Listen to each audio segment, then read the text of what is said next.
Shalom, shalom, bien-aimés, soyez bénis, soyez fortifiés, soyez encouragés, soyez relevés, soyez restaurés. Dans le puissant et merveilleux nom de notre Seigneur et Sauveur Jésus-Christ de Nazareth. Bienvenue à notre espace de partage de la parole, bienvenue au pain quotidien. Ce mois-ci, nous parlons de la restauration totale inspirée de 1 Samuel 30, 18 à 19. Et cette semaine, nous avons engagé la réflexion sur faire le pas. Ce jour, nous disons qu'il faut nous dépouiller en traitant donc ce thème « Dépouillez-vous ». Il est tiré du texte de méditation inspiré de Éphésiens 4, 21, 22 et suivant, mais je nous donne lecture des premiers éléments.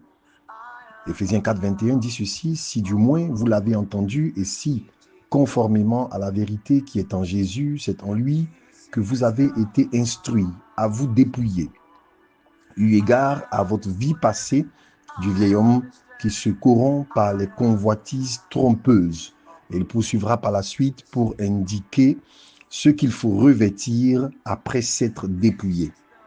Bien aimé, je crois que nous tous, autant que nous sommes, nous aspirons à la restauration. C'est le mot, c'est la direction prophétique qui a été inspirée à notre communauté. Qu'est-ce que la restauration? On l'a déjà présenté, situation dans laquelle Dieu ramène à un état de gloire, un état de grâce, l'état de ce qu'il avait conçu au sujet d'un individu, d'une nation, d'une famille, de sorte à la remettre dans son plan parfait et que cet état, cette nation, cette famille, cet individu puisse bénéficier de l'accompagnement du positionnement. En réalité, nous l'aurons compris, la restauration n'est possible que par un repositionnement. On ne peut pas espérer être restauré dans les fruits de ce qu'implique la restauration sans avoir traité la question du repositionnement. Parce que tout ce qu'il y a de bon, tout ce qu'il y a de glorieux, tout ce qu'il y a de grand, tout ce qu'il y a d'appréciable est la conséquence d'un positionnement spirituel. Et c'est la raison pour laquelle le serviteur Smar hier nous a instruit, nous a enseigné, nous a exhorté sur la nécessité de la repentance. Dans le prolongement de la repentance, ce matin, nous parlons du dépouillement. La repentance étant un changement d'état d'esprit, un changement d'idée par rapport à quelque chose. Le dépouillement étant le prolongement de la repentance, consistant donc dans l'action pratique que nous mettons en œuvre de sorte à ce que la repentance soit palpable, elle soit vue dans nos vies. Paul en parle. L'épître aux Éphésiens est destinée à une église que Paul a voulu instruire sur le sens du ministère, sur le sens de marcher avec Dieu.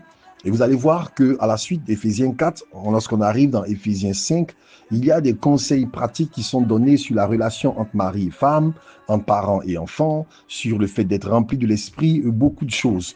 Mais ces aspects pratiques de vie suivent l'exposé sur Éphésiens 4 qui nous dit que ces choses ne sont pas possibles tant qu'il n'y a pas une œuvre profonde.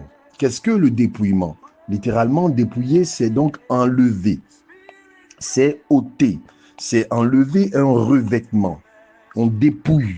Donc, dépouiller, c'est l'idée qu'il y a quelque chose donc qui est caché, quelque chose donc qui revêt, quelque chose donc qui ferme et qui empêche de voir ce qu'il y a derrière. Donc le dépouillement, c'est un dévoilement. Et c'est pourquoi dans le contexte, par exemple, électoral, on parle du dépouillement du scrutin. Donc dépouiller, c'est donc enlever ce qu'il y a de sorte à accéder à ce qui est derrière ce qui revêt. Permettez-moi donc cette expression imagée, mais c'est l'idée que je veux transmettre, c'est qu'il faut absolument que quelque chose qui voile soit ôté. Et dans notre cas, Paul parle de ce que il y a le vieil homme, il y a la nature passée dont il faut être dépouillé. Qu'est-ce que cela signifie littéralement pour nous? Cela signifie que lorsque nous donnons notre vie au Seigneur, que lorsque nous nous convertissons, nous donnons notre cœur, nous sommes sauvés par la grâce de Dieu, Mais nous ne sommes pas complètement donc délivrés. Nous ne sommes pas complètement libérés, si je puis m'exprimer ainsi, de la nature pécheresse qui est en nous. Et on a souvent enseigné la compréhension du salut justement dans cette dynamique en parlant des 3 temps du salut. Le salut passé, de ce que nous sommes pardonnés de nos péchés, le salut futur, de ce que nous serons donc délivrés même de la présence du péché, et le salut présent, de ce que nous sommes en train d'être délivrés du pouvoir du péché. Et donc, l'action du dépouillement de la chair, c'est l'œuvre pratique par laquelle le péché perd son emprise et sa puissance. Le dépouillement du vieil homme. Nous comprenons donc que lorsque nous nous convertissons, nous donnons notre vie au Seigneur, le vieil homme demeure, notre ancienne nature demeure. Il y a la nouvelle nature de Dieu qui est insufflée en nous, mais cette nature ne supprime pas notre ancienne nature qui, de toutes les manières possibles, à tous les moments possibles, de toutes les stratégies possibles, va mettre en œuvre un travail de combat de la vie de Dieu en essayant donc de faire en sorte que malgré le fait que nous ayons reçu la vie de Dieu, nous continuons de vivre d'après le principe de cette chair. Voici la différence entre un enfant de Dieu et un païen, un inconverti. Un inconverti pêche par nature parce qu'il n'a pas la vie de Dieu en lui capable de produire autre chose que le péché. Mais un enfant de Dieu a la vie, a la nature de Dieu, a la capacité de produire la vie de Dieu, mais il y a un autre système opérant dans son organisme, le système de la chair qui est toujours là. Et s'il n'est pas vigilant et s'il n'est pas complètement donc vendu au Saint-Esprit, il conserve la possibilité, malgré la présence du Saint-Esprit, de souscrire au désir de la chair et de vivre d'après le principe de la vieille nature. Et c'est pourquoi Paul instruit les enfants de Corinthe, d'Éphèse, que s'il y a lieu de vivre la vie de Dieu, ce n'est pas possible tant qu'on n'a pas dépouillé, littéralement, tant qu'on n'a pas détrôné le vieil homme pour introniser le Saint-Esprit. Donc, il est assis, et s'il n'est pas dépouillé, s'il n'est pas ôté, il va continuer donc de dicter sa façon de vivre, sa façon de penser, sa façon de concevoir. C'est la raison pour laquelle vous pouvez voir un chrétien converti parlant en langue, mais encore rempli de colère, encore rempli d'amertume, encore rempli de désirs impurs, encore livré aux tendances de sa propre chair, encore livré à l'orgueil, au désir de paraître, encore enclin à prendre ce qui n'est pas à lui, encore enclin à mépriser, à toucher à ce qui est interdit. Pourquoi? Parce qu'il n'a pas souscrit à l'œuvre du dépouillement de la chair. Concrètement, dépouiller la chair, c'est donc enlever ce revêtement-là pour que la vie de Dieu qui est en nous puisse briller. On en parle aussi en termes de circoncision. L'image, elle est forte.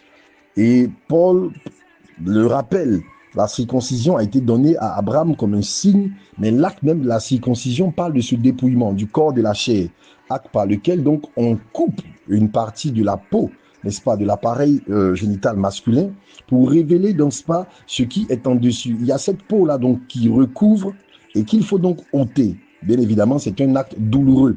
Vous en conviendrez avec moi. Et de la même manière, donc, le dépouillement de la chair passe souvent par des renonciations, des œuvres douloureuses, des situations dans lesquelles le Seigneur va nous entraîner. Quelquefois, si nous ne les regardons pas dans la perspective divine, nous allons simplement nous plaindre, nous allons murmurer, mais ce sont des opérations par lesquelles le Seigneur nous conduit dans le dépouillement du corps de la chair. Il nous entraînera dans des situations où nous aurons besoin d'aller au-delà d'un pardon ordinaire. Il nous entraînera dans des situations où nous aurons besoin de manifester un amour extraordinaire. Il nous mettra dans des situations où nous serons poussés à cesser de compter sur nous-mêmes et à compter sur sa grâce. Il nous emmènera dans des situations d'incompréhension, de rejet quelquefois. Mais toutes ces choses-là visent à faire quoi? À dépouiller le corps de la chair. Il faut briser ce principe de vie qui combat l'esprit et qui fait que malgré la nouvelle naissance, un chrétien continue de souscrire aux aspirations de la chair. Le dépouillement, c'est une opération, c'est une circoncision, c'est une chirurgie, c'est une situation que le Saint-Esprit veut mettre à nu, qu'il veut révéler. Ce n'est pas toujours confortable, ce n'est pas toujours agréable. Je dirais même plus, ce n'est jamais confortable, ce n'est jamais agréable, mais c'est nécessaire. Le dépouillement du corps de la chair. Paul dit que s'il n'y a pas cet acte de dépouillement, on ne peut pas revêtir. Donc, personne ne peut revêtir pleinement la vie de Dieu s'il n'a souscrit d'abord au dépouillement. Personne ne peut être rempli s'il n'a pas accepté d'être vidé. Personne ne peut monter s'il n'a pas accepté que Dieu le fasse descendre. Personne ne peut être honoré s'il n'a pas accepté de revêtir la honte de Christ. Personne ne peut être promu s'il n'a pas accepté d'être relégué en dernier plan. Personne ne peut être devant s'il n'a pas accepté que le Seigneur le mette derrière. C'est ça donc le dépouillement du corps de la chair. La chair est là.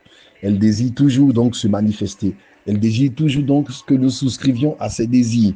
Mais nous avons le choix. Et c'est ça la différence, c'est ça la bonne nouvelle. Nous pouvons l'amener à la croix tous les jours en choisissant résolument de rejeter ce que la chair prescrit, ce que la chair demande. En choisissant de ne rien mettre de mauvais devant nos yeux. En choisissant de ne rien laisser impur être transmis par nos bouches. En choisissant de ne garder aucune amertume, aucune rancœur dans nos cœurs, et en prenant le soin et la résolution d'aller constamment donc régler les problèmes, les difficultés que nous pouvons avoir avec les frères et sœurs, les incompréhensions, et ne jamais laisser l'amertume s'installer dans nos cœurs. En prenant la résolution de rejeter la paresse et la négligence et d'avoir un esprit ardent pour le Seigneur. Le dépouillement est un commandement du Seigneur.